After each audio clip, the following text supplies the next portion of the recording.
क्या हुआ जब एक इच्छाधारी नागिन ने दिया एक बच्चे को जन्म, परंतु गांव के एक व्यक्ति ने की ऐसी गलती जिसे सुनकर आप चौंक जाओगे। ये घटना उत्तर प्रदेश के एटा जिले के चिमराई गांव की बताई जाती है। बताया जाता है कि यहाँ रामू नाम का एक निर्धन व्यक्ति रहा करता था और वह व्यक्ति अपनी गाय चरा करके अपना परिवार का पेट पालन किया करता था।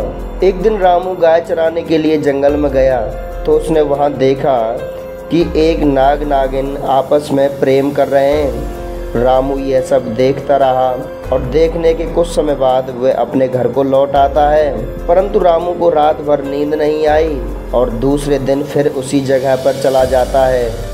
रामू जाकर के देखता है कि नाग नागिन के पास एक कोई चमकीली वस्तु है। रामू ने काफ़ी देर तक छुप करके देखा तो वह नागमणि है। अगले दिन रामू लौट करके घर आ जाता है और पूरी रात नींद नहीं आई। रामू यही सोचता रहता है और किसी प्रकार से मुझे इनसे ये नागमणि प्राप्त हो जाए।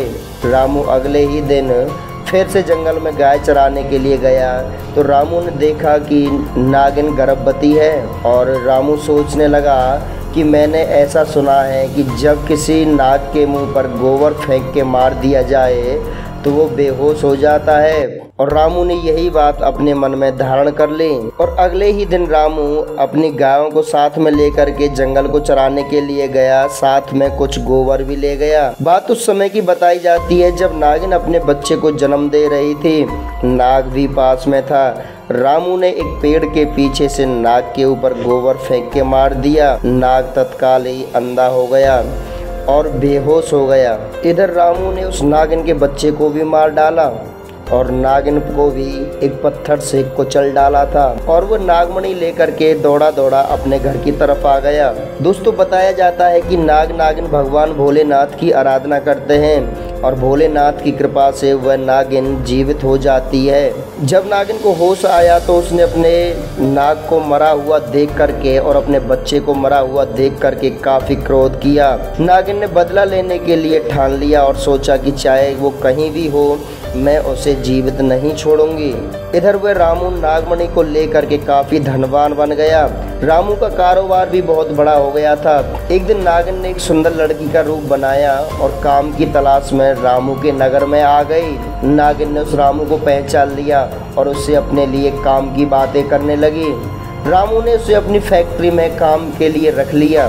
जैसे ही कुछ दिन हुए थे, एक दिन रामू अपने परिवार के साथ में सो रहा था। नागिन छुपके से अपना वेश धारण करके उसी के पास आ जाती है और जैसे ही रामू ने उस नागिन को देखा तो मारने के लिए दौड़ा।